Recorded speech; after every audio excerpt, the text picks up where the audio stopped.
प्रभु जीशु ख्रीष्ट नाम प्रत्येक को मु मोर हृदय भरा ख्रीष्ट प्रेम नमस्कार जनाए। मु आशा करे निश्चय आपण माने समस्ते भलरे थिबे। प्रभुंकर विविध दया सकाशु आपण माने समस्ते सुरक्षा थिबे। तेणु प्रभुकर महानाम धन्यवाद हो, गौरव हो। प्रिय बंधुगण, आसु आम्भे माने एक प्रसंग उपरे किछि आलोचना करिबा। आज आम्भ मानकर प्रसंग हैला सदा प्रभु निरापदरे बास करांती। सदा प्रभु निरापदरे बास करांती। वास्तव में प्रिय माने केवल सदा प्रभु ही आम्भ मानकु निरापदरे बास करांती।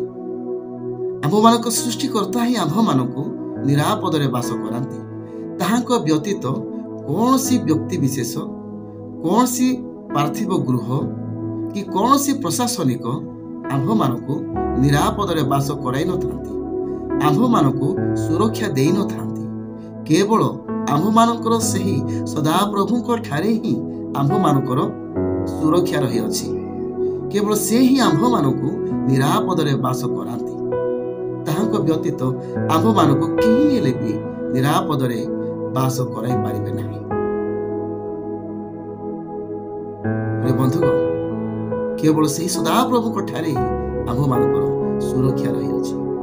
आम्भ मानकर निरापद रही अछि। आसंत आम्भे माने वाक्यर किछि अंश पाठ करिबा।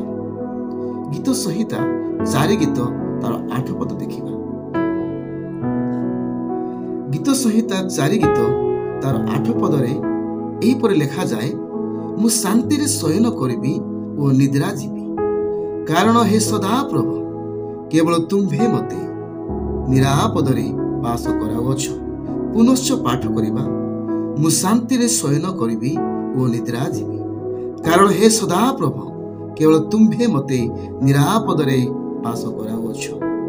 हो प्रिय माने, प्रिय प्रभुंकर भक्त दास दाऊदंकर रचित गीत अनुसार केवल सदा प्रभु ही आम्भ मानकु निरापदरे बास करांती। केवल सदा प्रभु ही आम्भ मानकु शांति रे शयन करांती। केवल सदा प्रभु ही आम्भ मानकु सुनिद्रा दियंती। आम्भे माने जो देश रे बास करूछु, जो एरिया अंचल मानकरे बास करूछु, आ सेही देश रे से अंचल मानकरे केवल सदा प्रभु ही आम्भ मानकु निरापदरे बास करांती। जदि आज आम्भे माने सुरक्षित अटु केवल से सदा प्रभु को द्वारा, जदि आम्भे माने आम्भ मानकर देश रे निरापदरे बास करूछु तो आम्भ मानकर सही सदा प्रभु को द्वारा केवल से ही आम्भ मानकु निरापदरे बास करांती। ताहांक व्यतीत केही आम्भ मानकु निरापदरे बास कराई नथांती। आउ एक वाक्य देखिबा। गीत संहिता 3 गीत तार 5 पद एही स्थान रे देखिबाकू पाऊ, मु शयन करी निद्रागत हेली, मु जाग्रत हेली, कारण सदा प्रभु मते रक्षा करती। प्रभुकर महानाम धन्यवाद हो, गौरव हो। एही स्थान रे गीत रचक कहती, मु शयन करी निद्रागत हेली, मु जाग्रत हेली, कारण सदा प्रभु मते रक्षा करती। ख्रीष्ट रे मोर प्रिय बापा माँ भाई बहन, केवल सदा प्रभु ही आम्भ मानकर रक्षा करता अटंती। केवल से ही आम्भ मानकु दैनंदिन जीवन रे रक्षा करती। जेतेबेले आम्भे माने रात्र समय शयन करू, आम्भे माने जानि न थाउ जे रात्र समय आम्भ मानक प्रति कौन रही अछि, विनाश रही अछि ना कौन रही अछि। किंतु आम्भे माने शयन करिता कौन से आम्भ मानकर असुविधा होई न थाए। शांति रे सोई था,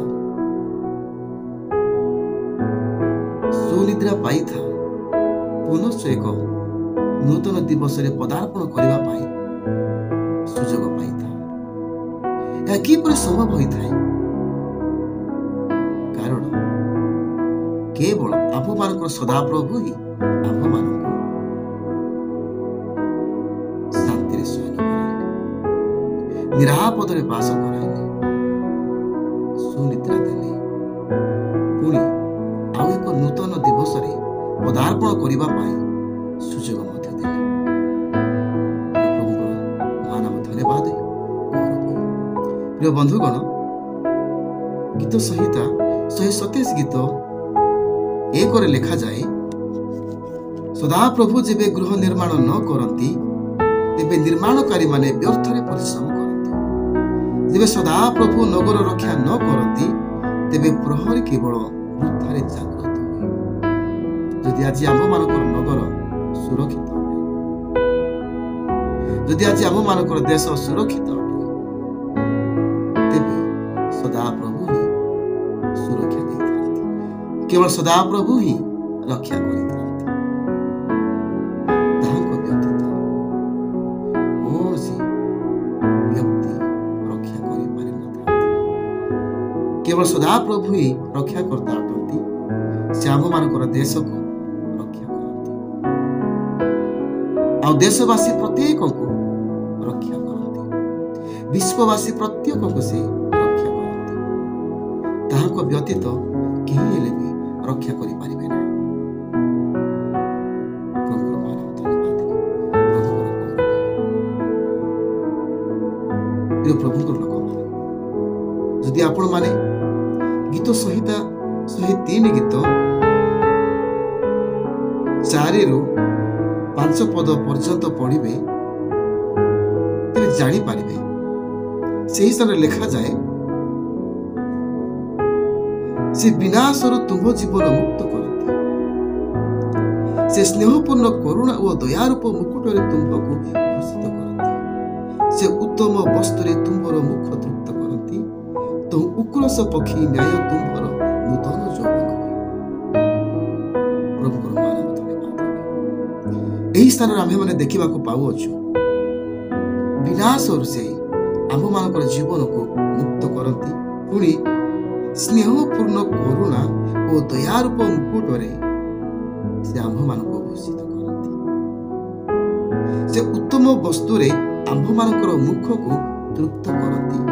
ତହୁ ଉକ୍ରୋଶ ପକ୍ଷୀ ନ୍ୟାୟ ଆମ୍ଭମାନଙ୍କର ନୂତନ ଯୌବନ ହୁଏ। ପ୍ରଭୁଙ୍କର ମହିମା, ପ୍ରଭୁଙ୍କର ଗୌରବ। ଖ୍ରୀଷ୍ଟରେ ବାପା ମା ଭାଇ ଭଉଣୀ, ଆମ୍ଭେମାନେ ଜାଣିବା ଉଚିତ ଯେ ଆମ୍ଭମାନଙ୍କର ରକ୍ଷାକର୍ତ୍ତା ହେଉଛନ୍ତି ଆମ୍ଭମାନଙ୍କର ସଦାପ୍ରଭୁ। ଆଉ ତାହାଙ୍କ ଦ୍ୱାରା ଆମ୍ଭେମାନେ ରକ୍ଷା ପାଇପାରୁଅଛୁ। ଆଉ ତାହାଙ୍କ ଦ୍ୱାରା ଆମ୍ଭେମାନେ ନିରାପଦରେ ବାସ କରୁଅଛୁ। ପ୍ରଭୁଙ୍କର ମହାନାମ ଧନ୍ୟବାଦ। ପ୍ରଭୁଙ୍କର ଗୌରବ। ଖ୍ରୀଷ୍ଟରେ ବାପା ମା ଭାଇ ଭଉଣୀ ମାନେ, ଆଜି ଆମ୍ଭେମାନେ ଜାଣିବା ଉଚିତ ଯେ କି ଆମ୍ଭମାନଙ୍କୁ ରକ୍ଷା କରୁଅଛନ୍ତି, ଆମ୍ଭମାନଙ୍କୁ ନିରାପଦରେ ବାସ କରାଉଅଛନ୍ତି କେବଳ ସେହି ଏକମାତ୍ର ଆମ୍ଭମାନଙ୍କର ସଦାପ୍ରଭୁ ଅଟନ୍ତି। ଆମ୍ଭମାନଙ୍କର ସୃଷ୍ଟିକର୍ତ୍ତା ଅଟନ୍ତି। ତାହାଙ୍କ ଦ୍ୱାରା ହିଁ ଆମ୍ଭେମାନେ ଦୈନନ୍ଦିନ ଜୀବନରେ ସୁରକ୍ଷା ପାଇପାରୁଅଛୁ। ଆମମାନଙ୍କ ଦେଶରେ, ଆମମାନଙ୍କର ଗୃହରେ, ଆମମାନଙ୍କର ଏହି ପୃଥିବୀରେ ନିରାପଦରେ ବାସ କରୁଅଛୁ। କେବଳ ସେ ସଦାପ୍ରଭୁଙ୍କ ଦ୍ୱାରା ହିଁ ସମସ୍ତ ସମ୍ଭବ ହେଉଛି।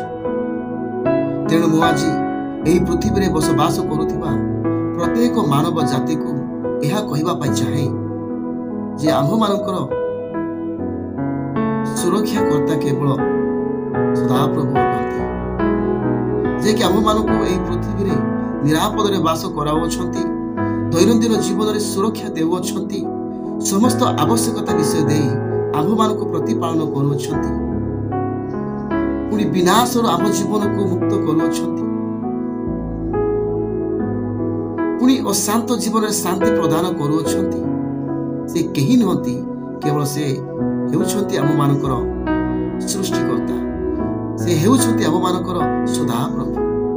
ତାହାଙ୍କଠାରେ ଆମ୍ଭମାନଙ୍କର ପରିତ୍ରାଣ ରହିଅଛି। ତାହାଙ୍କଠାରେ ଆମ୍ଭମାନଙ୍କର ସୁରକ୍ଷା ରହିଅଛି।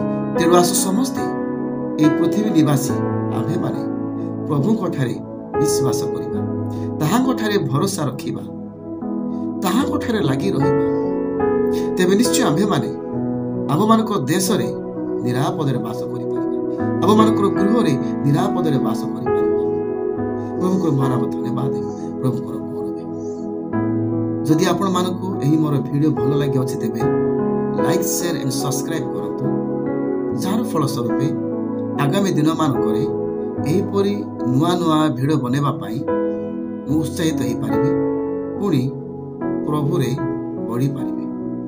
ପ୍ରଭୁ ଆପଣମାନଙ୍କୁ ଆଶୀର୍ବାଦ କରନ୍ତୁ।